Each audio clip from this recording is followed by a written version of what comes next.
sekalipun niatkan untuk beribadah. Walaupun kita makan, niatkan makannya untuk beribadah. Walaupun kita dalam keadaan punya hobi, jadikan hobi tersebut hobi yang membuat kita semakin memperbanyak ibadah kepada Allah Subhanahu wa taala. Karena dari ayat yang tadi ini menunjukkan bagaimana Allah Subhanahu wa taala menginginkan agar kita betul-betul tidak atau memang diri kita tidak sampai untuk menyia-nyiakan kesempatan waktu dan kenikmatan Allah sehingga tidak terlena dan terlupakan akan hakikat tujuan Allah menciptakan kita semua, yaitu beribadah kepada Allah Subhanahu wa taala.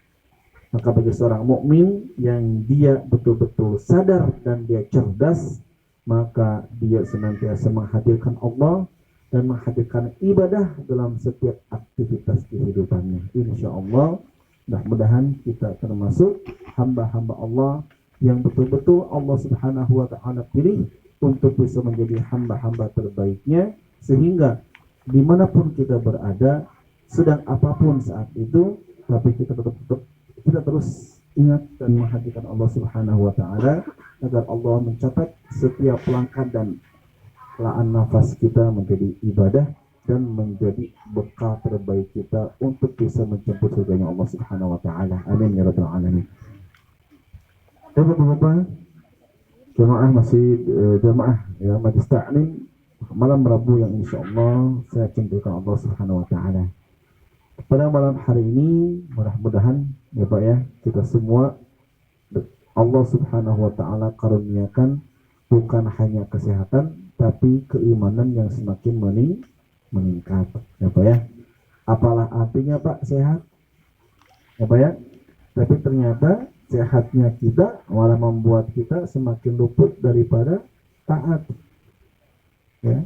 Hati-hati, kesehatan yang justru membuat kita malah semakin menurun daripada ketaatan, maka kesehatan tersebut merupakan ya bahasa di Nabi itu istidraj. Jadi Pak, ya istidraj. Bapak kalau ternyata semakin sehat tapi semakin jauh dari Allah. Bapak semakin lancar usahanya, kok semakin malas ibadahnya. Bapak semakin naik jabatannya, tapi kok semakin keras hatinya. Hati-hati. Itu istidraj.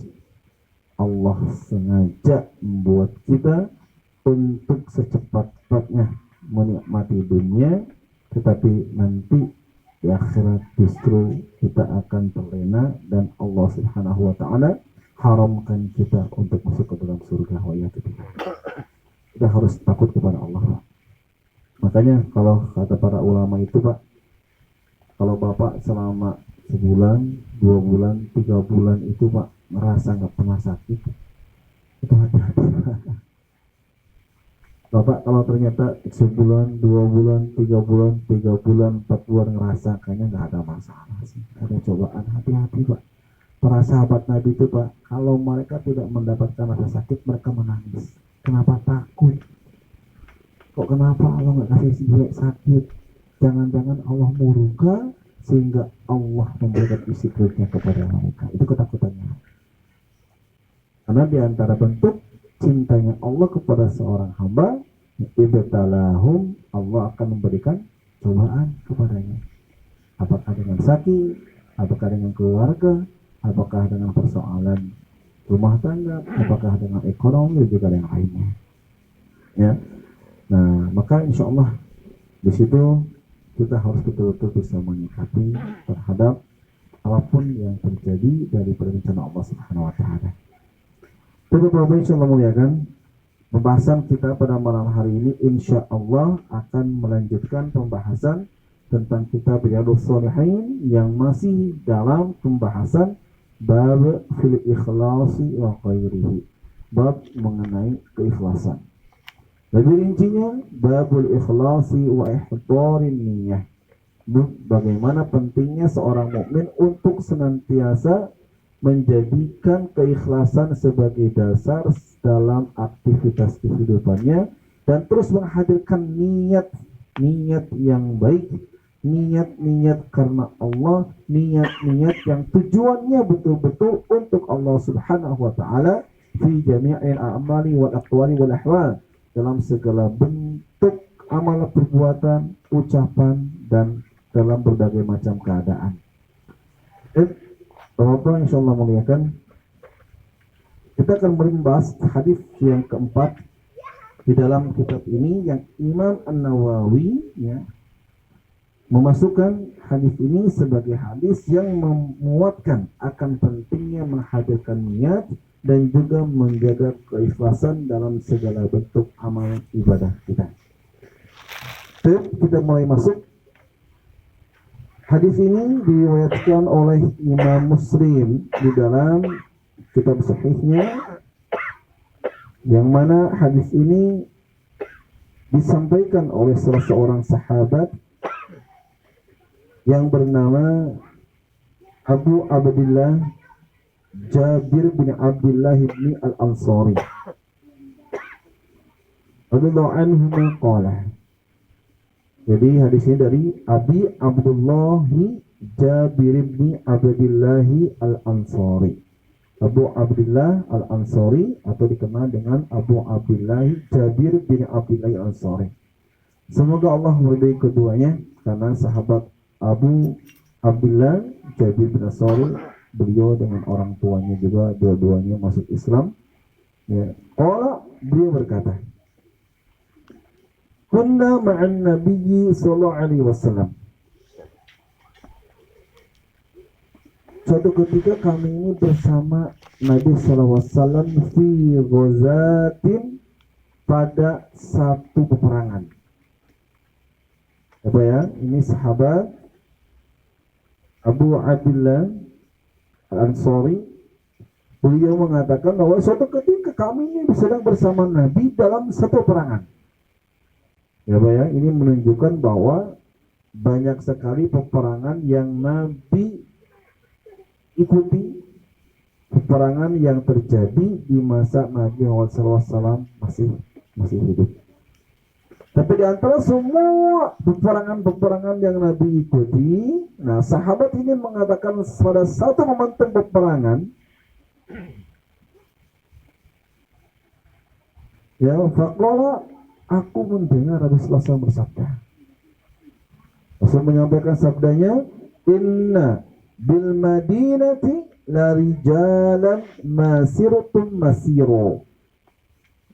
Sesungguhnya di Madinah, ya, di Madinah la rijalan, ada orang-orang masiratum masiro, yang mana mereka itu Pak, kalau Allah kata Rasulullah, kalian itu mendapati atau kalian mengarah, kalian melewati satu bukit,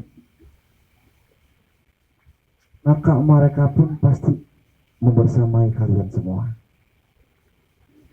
Kalian mendapati ke bukit, naik gunung, pokoknya nyebrang apapun juga, mereka pasti gak pernah ketinggalan selama ini. Bisa menyertai kalian. Wala qata'tum wadiyan illa kanu ma'akum hasabahumul marad. Dan begitu juga ketika kalian melewati lembah, maka mereka senantiasa membersamai kalian. Namun saat ini mereka tidak mampu bersamai kalian dikarenakan ada sesuatu yang menghalangi mereka membersamai kalian dalam peperangan ini. Apa alasannya? Hasabahumul marad, mereka terhalangi karena mereka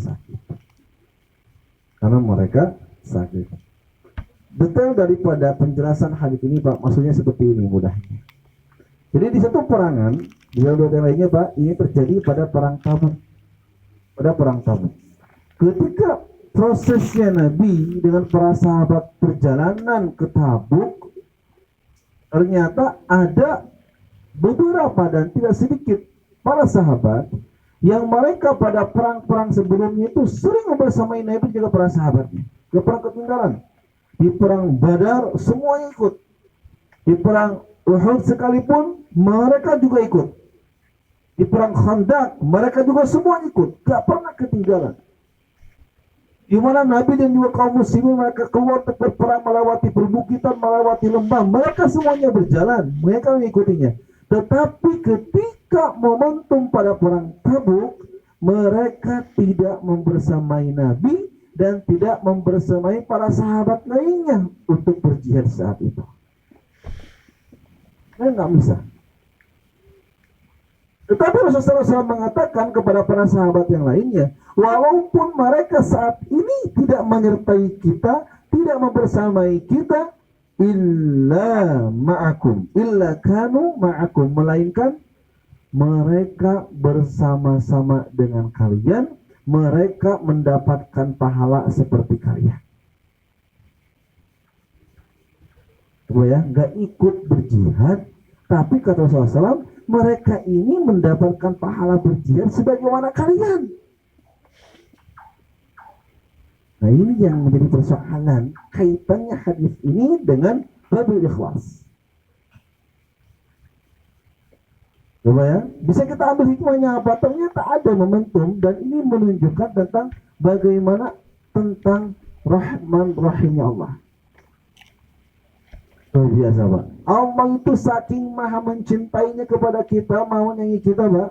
Bapak-bapak, gambaran umumnya, Pak. Kalau punya amalan yang rutin, Pak, lalu Bapak tidak mampu mengamalkan amalan tersebut karena ada uzur, sebagaimana sahabat-sahabat ini juga, dia gak bisa berjihad dikarenakan hasabahum maut. Karena pas kebetulan ketika perang Tabuk ini mereka sakit. Apakah COVID gitu ya? Sekarang ya. Sekarang kayaknya COVID mendadak hilang, Pak. Coba ya. Alhamdulillah. Sekarang mendadak setelah Bapak divaksin semuanya mendadak hilang. Sekarang udah bukan vaksin, udah COVID lagi sakit apa ya? Alhamdulillah. Pokoknya sakit, mau sakit mencret ke sakit gigi, pokoknya syar'i benar-benar sakit, Pak. Bukan sakit-sakitan. Nah, gitu kan ya. Bukan afwan-afwanan, benar-benar sakit. Dia gak mampu. Kalau keadaannya gak sakit, insya Allah pasti ikut berjihad. Nah, Bapak pun sama. Bapak punya sebuah amalan rutin dalam ibadah yang kalau Bapak tidak dalam keadaan sakit, Bapak insya Allah pasti Bapak itu ngaji ke sini. Coba ya. Bapak tiap kajian malam Rabu gak pernah ketinggalan pokoknya, Pak. Mau dalam keadaan sibuk, capek, walaupun terlambat, pokoknya Bapak ingin betul-betul istiqomah mengaji di malam Rabu ini. Walaupun kadang-kadang saking lelahnya, ya Pak ya, baru hamdalah, ya, padahal belum doa mau tidur, tapi kok tidurnya batal minta ampun. Tidak mengapa, Pak. Demi menjaga istiqomahan itu. Ya, lebih baik ya Pak ya, tertidur di majelis ilmu daripada orang yang dia terjaga mata dalam keadaan di luar majelis ilmu, Pak. Kenapa, Pak? Kenapa kalau kita ngaji, Pak, kok bawaannya itu ngantuk? Tahu nggak Pak alasannya kenapa? Capek. Bukan capek sebetulnya, Pak. Bukan hanya capek gitu. Karena majelis ilmu itu Nabi katakan sebagai riyadun min riyadil jannah. Ya, Pak ya, taman di antara taman-taman surga. Pak, jujur aja, Pak, suasana taman itu bawaannya apakah memang seger atau buat kita pengen tidur, Pak? Apa ya?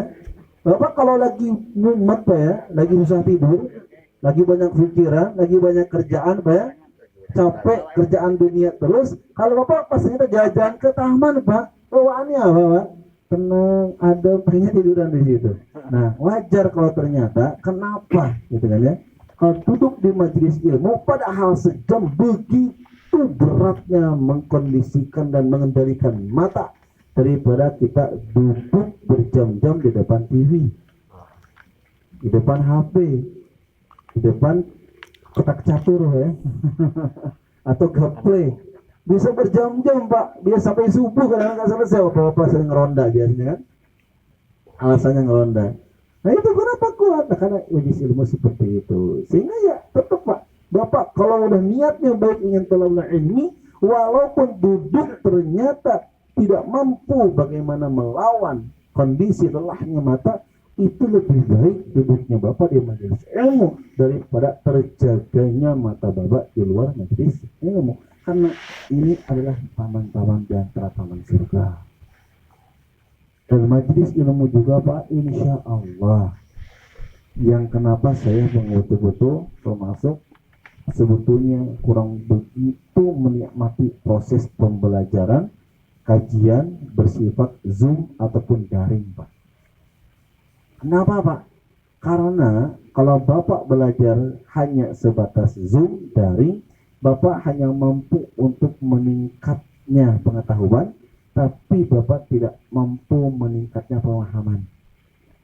Hanya banyak bisa tahu kan, tapi memahaminya kurang. Karena pemahaman itu di dalam thalabul ilmi itu besar kemungkinan didapati ketika proses pembelajaran itu adanya yang disebut dengan prinsip talaki, pertemuan antara murid dengan guru.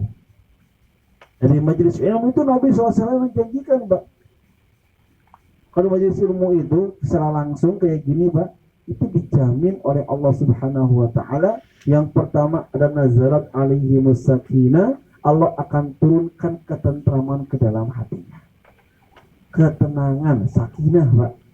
Bapak kalau mendengar istilah sakinah biasanya itu kalau pernikahan kan betul Pak ya.